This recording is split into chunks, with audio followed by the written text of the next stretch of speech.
Joey, today's episode will break down our short-term rental business that we've been building over the last 12 months or so. And you're going to get to hear as you listen to Joey and I and our operator Clint discuss those major points that's happened over the last 12 months. But I'd love, Joey, to just share what were some of the highlights, some of those summaries of things that you could say and point to over the last 12 months that really stuck out to you. Well, I hate to start off with something negative, but my immediate thing I remember was getting that phone call from the homeowner association where I've had this condo for almost 20 years, renting it out, so on and so forth, no problem whatsoever.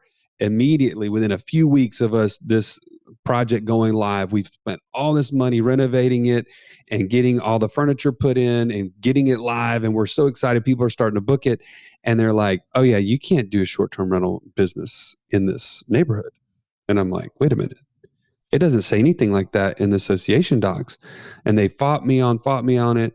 They even dinged us $500 for one of our guests going to the pool when they weren't supposed to. And I was just like, okay, learning lesson. But then to see it go from a whole 180 and those people, the same people that were fighting me about having this business were like, wait a minute, how are you making all that money? How much are you making? How many more can we get you in this neighborhood? Because that's really good for resale value. Like that was an amazing turn of events. Very cool. How about you? Lots of different ups and downs. I would say for me, just we went out definitely on faith to add a couple of 3-bedroom units, which was outside of really the buyer persona, the guest persona that we were trying to fulfill, and got 3-bedroom units. And like literally days after we told them we were willing to take them, there was a tornado that came through that displaced hundreds of families here in Birmingham. I was able to connect with some different people through Facebook, and the day that they could be available, we had families moving in that signed 6 and 7 months, basically commitments to be in those 3-bedroom units. And that to me just helped me see a different side of our business where we were focused on the business travel, the medical travel, and to think, oh, wow, those businesses definitely have ups and downs where different reasons why people may not be able to come, and to have that local person who maybe is displaced and needing a place for 5 to 7 months could go to really stabilize our occupancy and balance it out a little bit. To me, I love to see that, and it gives me a definitely different viewpoint of the business. Yeah, I mean, we're going to get into the nuts and bolts of this business and all that, but it's really interesting to think about all those stories behind the story that we've experienced over this past year. If you have been considering this as your path to financial freedom, we don't want to delay. Let's get into the nuts and bolts. Let's belly up.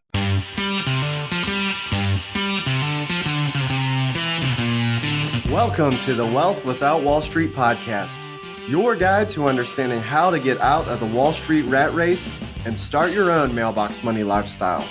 Now, don't let these handsome Southern draws fool you. These financial minds are teaching our country to enhance savings, increase cash flow, and create passive income, all without the help of Wall Street. Are you ready to break through? Now here are your hosts, Russ Morgan and Joey Murray. Welcome into the round table. This is where we get financial freedom. This is where we get clear on our goal and our path so we can become financially free. I am one of your hosts, Russ, the Idea Guy Morgan. I'm sitting around the table with the best coaches in the nation that can help you get there faster. My partner is in the room today, the Italian Stallion. He's got the license plate to prove it, Mr. Joey Murray. What's up, Joey? Hey, happy to be here. Glad you're here. With gratitude, I'm here. Yes, you are. Joey, we're talking about STR. That sounds like something one of my friends in high school may have contracted. Yeah, that is not, unfortunately, that is not what we're talking about today. We're talking about short-term rentals, my friend. Short-term rentals. Okay, it's an odd acronym. Most people don't know it. Well, that's why I felt like we need to clarify it right away. Good. I'm glad you did. Well, before you go any further, I'm going to go around the table to the man, the legend, our resident pilot, the Gooch, Marco Gucci. That was horrible, man. That hurts. What are you talking about? You say I don't pronounce it right, so I'm trying to get like, is culturally appropriate as I possibly can with my accent there. Well, Keep trying. it's not like a Danielle Steele sultry H pronunciation.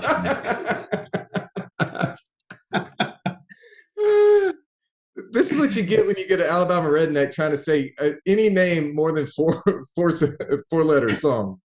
But yeah, let's do this. Let's find out how this whole short-term rental thing works. All right. Well, let's get down to the man that I like to refer to as downtown Ernie Brown. How are you today, Ernie? Hey. All right, so that disease that you're speaking of in high school, Yeah. like STR is sometimes remember my homework. I think I knew that. Yes. Thank you for clarifying what that was, Ernie, because I was going a totally different. Yeah, I know you were, but it's Okay. it's not what you think it is, Thank you. All right. unless it is. Before I go derail us down some old memories, let me get to the $1 million smile, Mr. Incredible, Mr. JD Hill. Welcome. Glad to be here, I think. And in the spirit of what we're talking about here, I want to go fast. Let's do it. And that's what you guys are going to talk about today. And I am excited to do a little shake and bake on this show. Shake and bake. I got a feeling at some point I may have extra voices in my room. I got my son running down the hallway echoing. I was trying to teach him math earlier this week. It's the hardest work I've done in at least 5 years. And I told Megan, I was like, the beauty of homeschooling is that he gets to not go to prison at age 12 because that kid ends up in detention. And he's a sweet kid. He just is distractible. And he ends up in detention with all the kids who are actually there because they, knifed somebody or, they stole somebody's lunch money.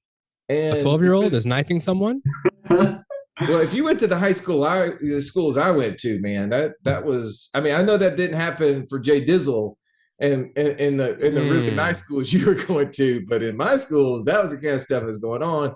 And the kids who were just distractible end up in detention, end up running with bad kids. And so I just told Megan, like, we've saved him. Like, just in this alone, this is a win. Good for you. Amen. Now, can we talk about what we're talking about today? No, our topic is how do you start short-term rentals? What is short-term rentals and why in the world did we have 20 of them? So first, you said STR is a short-term rental. What does that even mean, JD? Well, for those of y'all that are familiar with the term Airbnb, that is the most popular, I think, way to look at what a short-term rental is. But it's essentially where you rent a room, a home for a short period of time, generally less than 30 days. So like you're going to travel, instead of staying in a hotel, you may stay at a home that you found on various websites to stay for 2 or 3 or 4 days while you're visiting that particular area. All right. And Mark, when we think about short-term rental, there's 2 different pathways that someone could take, right? They could buy a house, buy a condo and rent it out, or they can do what we call arbitrage. Would you help people understand what the difference between those 2 are? Yeah, it's no different than when you want to get a car. You can go to the dealership and buy it, drive off the lot with it and own it yourself and do whatever you want to do, or you can lease it. And so the arbitrage is you are actually leasing a property and then turning around and then essentially subletting it, if you will, to somebody else for a short period of time. Like JD was talking about. I mean, you can go to Costco and buy a case of water for like $3 or $4 or, whatever that, but it's super cheap. But as soon as you walk outside of Costco, you go look at the water vending machine, and each one of those bottles of water that you just bought in a case for a couple of bucks is now like $1.50 for one. So you're paying for the convenience of a shorter stay rather than renting out that room for an entire month and locking into a contract or a 12-month period. You just want one soda out of the case. And so you're going to pay a premium for it. Well, and the difference also, I'll just say, is between owning and arbitrage is the amount of cash it takes to get involved. So you may be looking for your own path as it relates to passive income and thinking, man, it sounds awesome. love to have this idea of $500 a bedroom or $800 a bedroom or whatever it may be. And wow, per month, that sounds great, but I don't necessarily want to put in the 20% down payment it takes to buy a property plus the furnishings, or I'd rather just get in for the cost of 1 month's lease and a deposit and the furnishings. At that point, I can maximize the profit that I make on that investment rather than literally all those other things of owning. So that's another discrepancy or difference I would see. Ernie, you've been quiet in this discussion. I don't want to leave you behind. I know you're pondering. Yeah, well, I'm just here to help. So I'm thinking we're talking about this because you guys like them, obviously, and you started at least a handful this past year of those things: owning, arbitraging, guests coming in and out, the hotel experience. What drew you to this, and what made you want to start? Well, I'll say this: I wasn't as big of a fan of this. Like when we first did it, I was hesitant. And I felt better because it was my condo that we started with that I had been renting on a long-term basis. And I was like, what's the worst thing that could happen? We get into it. We don't like it. Nobody ever books it. And we could turn around and I could sell it at that point. Because at that point, a long-term rental on my condo was miserable and the market was starting to go up. And I was like, at the worst case, I can get this thing cleaned up and then, dump it.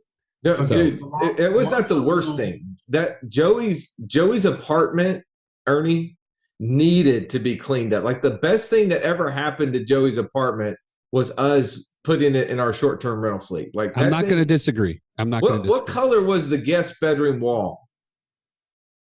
Was that the purple one?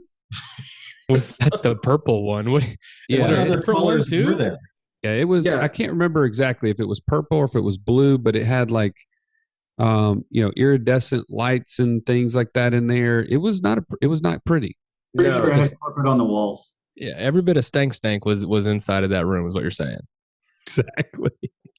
All right, so hold on a second. So as you guys are looking to grow passive income, right?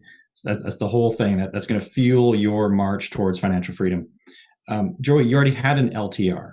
So That's right. if you had something, why were you even looking at doing short-term rental versus just, putting some lipstick on that pig that you had? In this particular condo, the HOA fees, the homeowner association fees, were so high, and the market rents were so low, it was squeezing my monthly profits to almost nothing.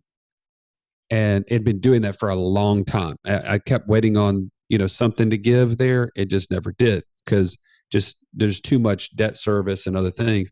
So for me, it was like, well, let's just try the short-term rental thing and see if we can make that arbitrage or that difference work. And be honest, to me, if you look at my investor DNA, short-term rentals is not something that you would normally, like somebody with my makeup would normally be interested in. It seems risky. It seems like things can change. Like people don't love these in the marketplace. Like HOA in particular, homeowner associations do not love the fact that you rent your place on a short-term rental. Joey, can I jump in there? It seems like it turned out to be an amazing strategy, right? It did. And there was some hesitancy at first to do it because you had never done it before. That's right. There was some mistakes made early on. Like you mentioned the HOA. There were some people who rented that unit who went to the pool, and that was not okay. Yeah, the HOA was very strict, surprisingly stricter than I remember them being. And they basically charged us something like $500 in fees and fines because they had someone tattle on the fact that my guests that were there used the pool. And I did not realize that they could ever even tell that somebody from my unit was using the pool. And one of the questions that's come up is, well, we have 23 we have one that you actually own the unit. The other 22 we do not own. We actually just have them under a master lease. So we are leasing or renting them from someone else. And so the question is, which one do we prefer? Owning or the arbitrage method? I mean, personally, I'm pretty excited about the one that I own. Because it's finally profitable. I actually have a long-term tenant in Wake Up in Birmingham, and they pay me every month, and I actually make a little profit now. Plus, we have the Wake Up in Birmingham side where I make the arbitrage. So, I mean, it's a sweet deal for me. But we haven't heard from you. Why did you want to get into the STR business, Russ? Well, because my investor DNA likes gas pedal. My investor DNA likes influence. I love hospitality. I am constantly planning a vacation for our family and inviting other people to it. And by the way, that doesn't go over when your wife is not necessarily as hospitable as you are. She's like, wait a second. Wow. Hold on, Megan. Megan, if you're listening right now, I think you're very hospitable. I don't think she has to go to the hospital that much. Exactly. But that's the way I'm made up. Like I think about, like, if we're going to go somewhere, let's go do it. Like, to be around other people. And the STR business is, like you said, they're not renters, right? They're guests. So you're hosting them for a short window of time. And I just feel like that's really cool. I love the fact that I get to share it with other real estate people in town. I get to share it with friends on Facebook. We get to talk about it here on the podcast. If you're coming in town, go to wakeupinbirmingham.com. Make sure you put the discount code podcast in there when you book. You're going to get a discount, and our guy will let us know. We'll put something cool from the podcast in there for you. I love that, right? I can't do that with many investments. That was why it was exciting to me. And it was contrary to the traditional system. Well, right? But actually, I'm going to challenge you for a second, Russ. You just said investment. It's not an investment, right? The reason I think you love this and other things that we've done is that they're businesses. You actually have like this desire to have your hands in a lot of different things. And if it was just an investment that was just being done over on the side, you'd have literally no impact on the results. And you'd be like, I'm bored. I don't want to do this. No, true or true? This is one of the very few times. Get your phone recorder out if you want to, Joey. You're right. I like the fact that this is a business. I am very interested in the marketing side of it. I'm interested in the operation side of it. I'm interested in the scalability. That one of the things that really appealed to me in this is that we could actually grow it. We started out with a goal. Our goal was 15. That's right. If we could get to 15 in the first 12 months, we had some metrics that we thought this would actually produce this amount of money. We were thinking it was going to be in the $600 to $800 per bedroom range. And we were like, 15, that would be cool. Yeah. In fact, I would say you said you could do this quickly. You were all gas. And I tried to hold the brakes early on. That didn't last long. It was like within the first 60 days, we were like, okay, let's do all 50. Let's do it. I just read this comment. It was so drawing, Joy. I wanted to share it. I realized that my time is not really mine. It's my company's. Now I have to stop negotiating my time for money, and I need to start working to become financially free. That's exactly how I felt when my daughter Adler asked me on the way to school, Dad, can you pick me up from school today? And I had to say, no, baby, I have to go to work. That's where I drew the line. In order for you to be clear on the things you need to do and stop doing, and to know who you need to become so that you can stop trading time for money, join us right now at wealthwithoutwallstreet.com/passport. Now let's get back to this episode. All right. So here's what I know, that you and I love STR, but we're not the only one that's doing STR, and we're not the only one who love it. JD, you're in the STR business. Tell me what it is that you like about it and how you've been applying this in your world. I would not say I love it. The thing I love about my short-term rental are the pet fees. Y'all have heard me say that before. These pet fees are so good. They're almost better than the actual rental rate. I think I may actually just open up a kennel and just start housing dogs because this is so good. So I loved the idea of the short-term rental arbitrage because it allowed me to get into real estate investing with a much lower barrier of entry, right? Like the cost of acquisition to get into real estate investing, generally speaking, like a regular long-term rental, it's much higher because you got to put up 20% as a down payment. You got closing costs. You got all those other expenses that go into the first part of a long-term rental. And with the short-term rental doing the way that we're all doing it, all I had to do was put up the first month's rent, last month's rent, and then pay for the utilities and then furnish it. And that was just, for me, it was a much lower risk from my perspective, because if it didn't work, then I was only on the hook for 12 months, and I could take all the furniture inside of it. It's mine. I own it. I can take it with me, and I can go start over somewhere else. And so that was the thing for me that I loved. It was a low risk, high return, because I love the cash flow aspect of it. And ours is cash flowing really well. We net probably $1,500 to $2,000 a month in cash flow. I'll have to teach you guys how to do that one day. But so I love that aspect of it. What I actually don't like about it, Russ, is the thing you like. I don't like the hospitality,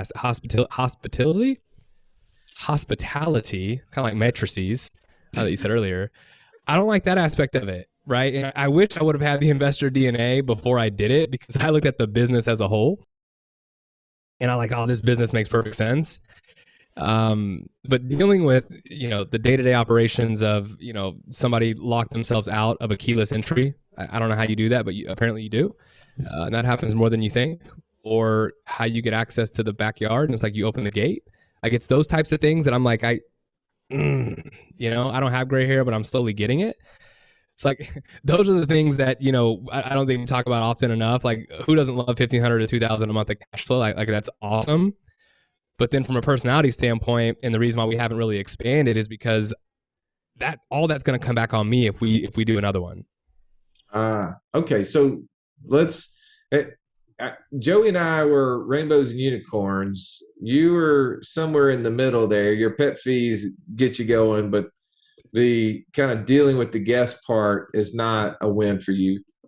I want to hear from the cons in the group, because Mark and Ernie, both of you dug pretty deeply into this, had opportunities to invest or start your own short-term rental business, however you want to refer to it, and you decided not to. So, Ernie, I'm going to start with you. Tell me why you didn't pursue short-term rental. Well, the temptation to go really fast, it was pretty tempting. It's fun to step on that gas pedal, but for me, it maybe with something that we'll use in the future, it makes sense to both own and furnish. But it wasn't appealing to me long term to think about just leasing these things. To lease and to furnish is one thing. To own and to furnish is another. And when I was talking to my wife about it, all this furniture just became, that's a problem to us. And thinking long term, the appeal to long-term rentals and owning the property is, yes, you give up a good bit of cash flow compared to the potential short-term rentals, but your tenant in a long-term rental is paying the mortgage, and that's going to create all sorts of future opportunity. A little bit of cash flow now that can stack up as you build properties, but also the potential for access to a bunch of equity down the road, and that can only further jumpstart your opportunity to grow into that business, or then to move into short-term rentals at that point in time. Mark, what was your reason for not pursuing short-term rentals? Lazy. I'm just lazy. Let's go ahead and call it for what it is. I looked at it. I did my due diligence as far as I wanted to go. I started looking at coordinating shopping properties, figuring out how am I going to get the security system, the furnishings, the cleaning crew, where am I going to store cleaning supplies, and all these logistical things that I didn't particularly want to do. So I don't want to do it. Therefore, I'm not going to do it. It's like when flying airplanes, right? I don't want to load the bags. I don't want to fuel the jet. I don't want to pump up the tires. I don't want to do the weight and balance. I want to show up, turn the ignition, let's go. So that being said, I mean, that really is, when you guys are saying we have 23 short-term rentals, we do short-term rentals, I think we need to be honest with that use of the word we. Who is included in this we? There is more than just Russ and I, if that's what you mean. Yes. Probably on Russ. Russ is probably the day-to-day. Man, if you need somebody to get on the phone and like help you walk through, getting in your unit, there's a person for that. There's definitely a person for that. That's not you, huh? You're not that guy, pal. You're right. So here's the thing that about this is Joey and I'm so glad that JD, you and Mark hit on this point. Joey and I were going through the kind of research on this, got super excited about the possibility of the business and its scalability and the cash flow that it could create. Because that was, to me, like instant cash flow at a higher rate. And I can get into when arbitrage, when own at a different time. I believe right now arbitrage is the better method, but I believe when the market crashes, Joey and I will start finding properties to buy. 100%. And then we will cycle through that. But right now we're in arbitrage. But the thing that I remember, the person we were talking to about this, who I don't remember how many properties he had, 30, 40, 50, whatever it was. And he's like, you guys don't want to do this. I'm like, what are you talking about? He's like, you don't have time for this. With all the businesses you guys own and run, there's no way you have time to make this happen. I was like, well, help me understand, how much time does it take? And he said, well, per unit, like, I don't know, any, 2 to 3 hours a week. How many do you want? But by the way, every unit you start, you need to allocate 2 weeks, 2 weeks per unit. It's going to be all of 40 hours a week for 2 weeks for every new one you start. Like, you guys want to start 15? Yeah. Your next year, are you guys going to take off and just do this? They're like, of course not. But that's where Joey and I started thinking, well, okay, if we were going to do this, and that would be our goal, how would we want to be like you, Mark, to where we show up and just turn the ignition, right? Not have to do all of those other steps. And that's kind of what went into we have to scale, is because we decided there's someone else out there who doesn't like their day job, who doesn't like what they're doing, who would love the ability to learn a business like this, who would love the ability to kind of call their own shots. And then by learning the business from the inside out, could actually go start their own business on the side, right? Because this is a business, and it's one that you can be really closely running, or you could learn how to do it and start hiring people to do it from afar. Joey and I just started with the afar part, right? Exactly. Talk a little bit about that process. What did we do, and how did we pull that off?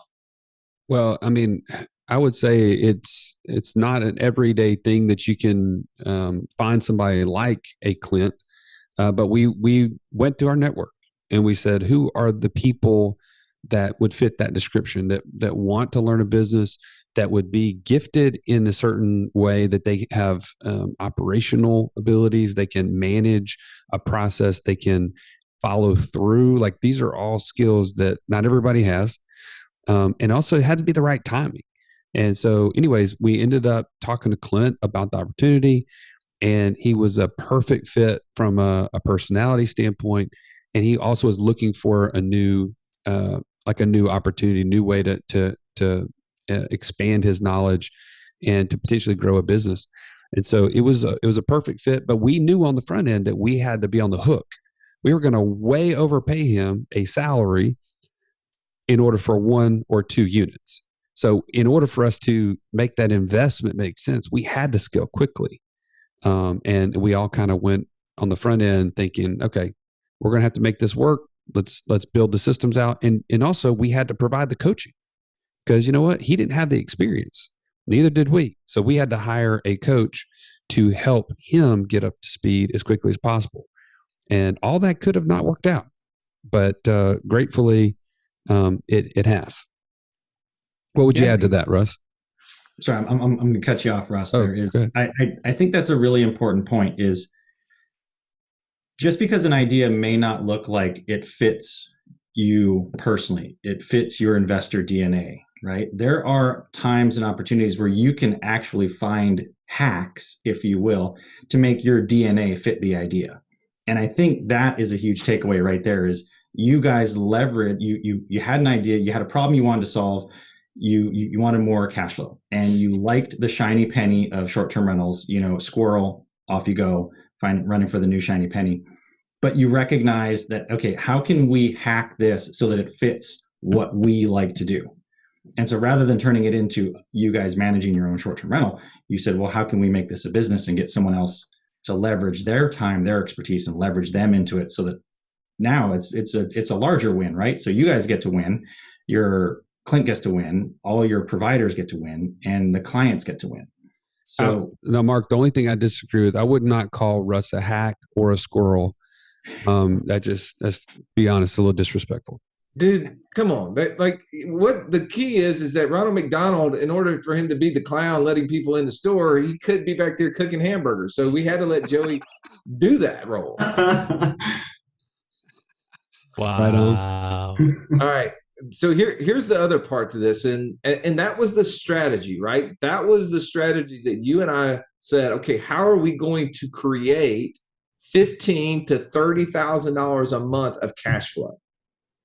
That was a strategy that you and I picked, right? And That's right. The month of July, we went over 30,000 and passive income out of that, right? After all expenses. Yep.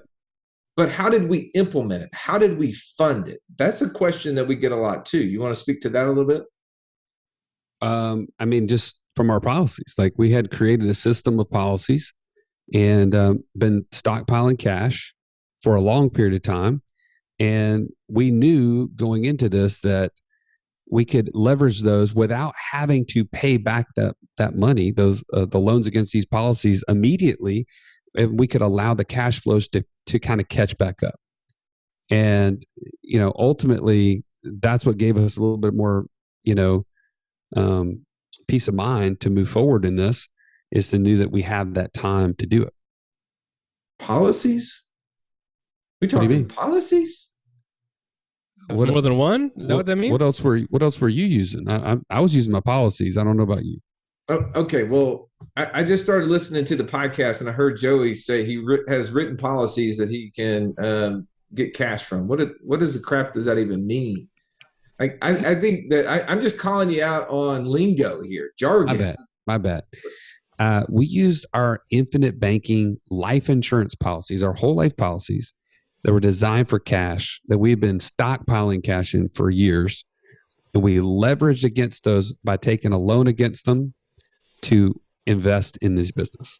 I think LJ hit the nail on the head. We created a cash management system. We created a place for our cash to reside, and we had access to it. It was there. It was ready, right? Yep. The point is that we had it. And when we deployed it, it had a home. And Joey, every single month when we pay ourselves, where do you take that 50% of your profit? Where do you put it? I put it right back into the system, repaying those loans. Yep. Exactly. And I think that's the point that gets missed within what infinite banking is, how it works, how does it help? One, without it, we wouldn't have been able to take action. Two, without a place for it to go back to, it would be sitting in a checking account waiting on us to tell it what to do because it's sitting there earning nothing. True? That's right. All right. Well, I think this was a good discussion. Clearly, this is not intended to be all things to short-term rental. And hear us say that you should not do short-term rentals unless it is matching your investor DNA. It is a good fit for where you are in life.